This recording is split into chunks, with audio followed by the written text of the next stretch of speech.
Tell us more about Everpedia. What's the idea behind it? Well, I didn't start it. I started talking to the guys who did start it just a few months after they started it in 2015. It was started by a couple of UCLA students, University of California, Los Angeles students. And they were soon joined by a couple of other people. And the notion was they needed to rewrite the software that runs Wikipedia, which is called MediaWiki, make it more WYSIWYG. What you see is what you get. In other words, a lot easier to edit, and also so that it would be easier, or rather, it would just be nicer to look at, designed for mobile. And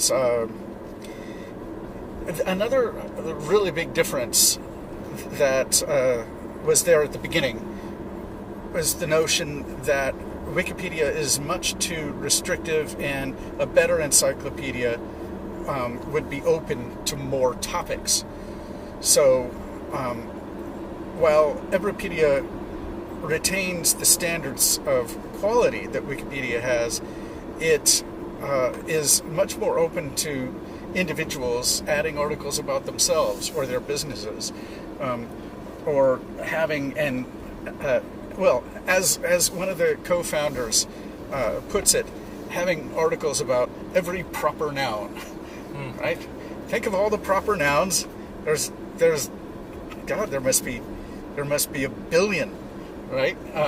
And of all the named things in the world.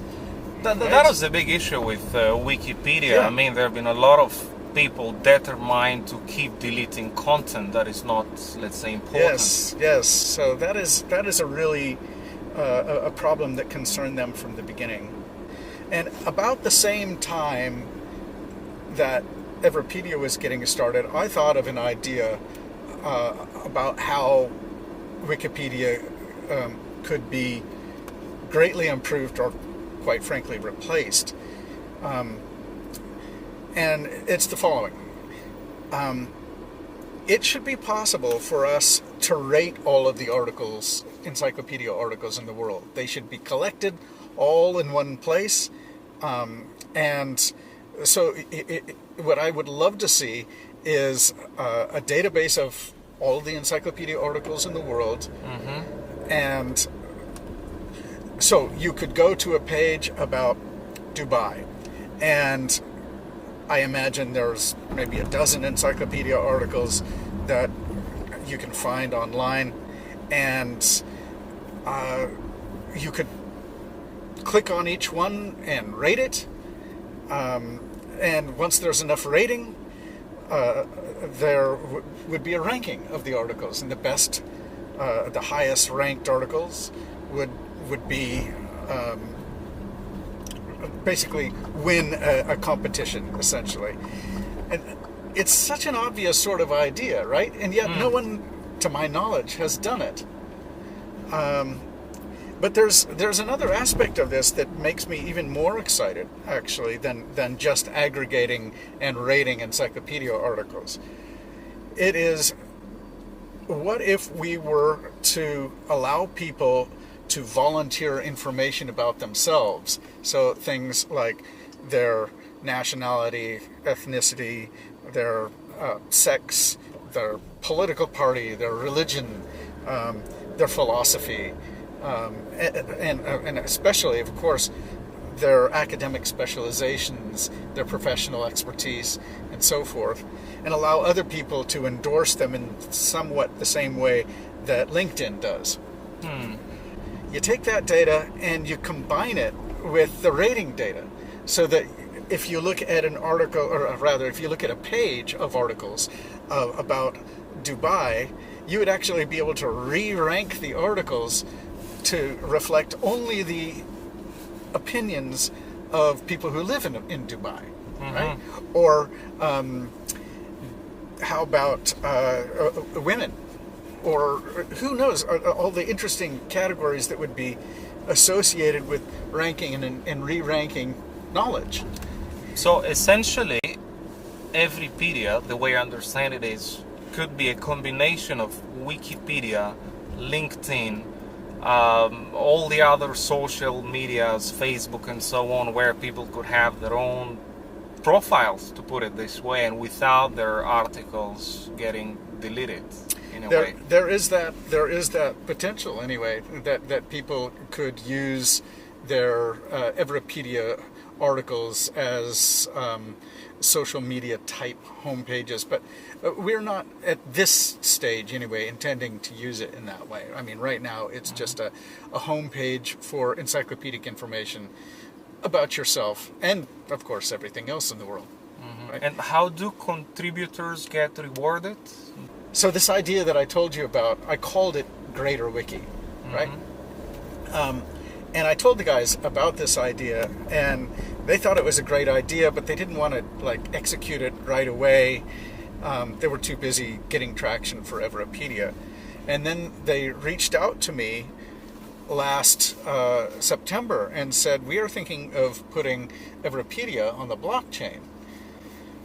Well, the more I thought about that, the more I realized, and the more I talked with them, I became convinced that not only is this the way, this is the technology to implement the Greater Wiki idea, what's happened then is that we've started on the first phase of developing an Everpedia network, which is a blockchain. Our tokens will be called IQ tokens.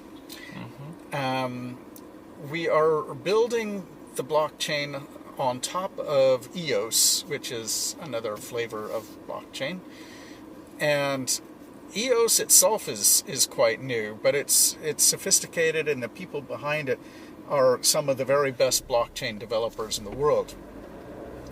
And EOS is going live this June, so we decided to postpone launching the IQ token until after EOS launches. So basically 2 weeks after EOS launches, we're going to launch IQ, and when that happens, we're going to do an airdrop, what's called an airdrop. So an airdrop is give away something for free. We're giving away Okay. IQ tokens. So basically, if you own EOS and you hold it off exchange, and actually on some exchanges too, they will support this, then you will just find yourself with some IQ tokens in proportion to the amount of EOS that you hold. Okay, so now we're friends. Maybe I can get some. Well, all you have to do is buy some EOS. Let's put it that way. All right. Yeah, it's actually a brilliant idea for how to kickstart an online network. Basically, there are 500,000 people who hold EOS. We're basically giving them a stake, and collectively they will own 51% of the network. It's exactly how it should work, right? The very thing that gives or that creates value in a volunteer resource like Wikipedia is the labor that people put into writing articles, right? That's what makes it valuable. That's the source of value. Basically, by putting Wikipedia and all the other encyclopedias in the world on the blockchain, right, you are essentially aligning up the interests of the people who are creating the articles with the owners of the network. They become the owners. And then you save up costs on hosting the actual information and data, because it's decentralized. Right. Well, basically, what our white paper says is that the people who host nodes are paid in IQ tokens, essentially, compensated in that way. So it's a whole ecosystem, essentially, where the whole thing becomes a decentralized distributed network. Ladies and gentlemen, Larry Sanger, thank you for your time. Absolutely. Thank you for coming.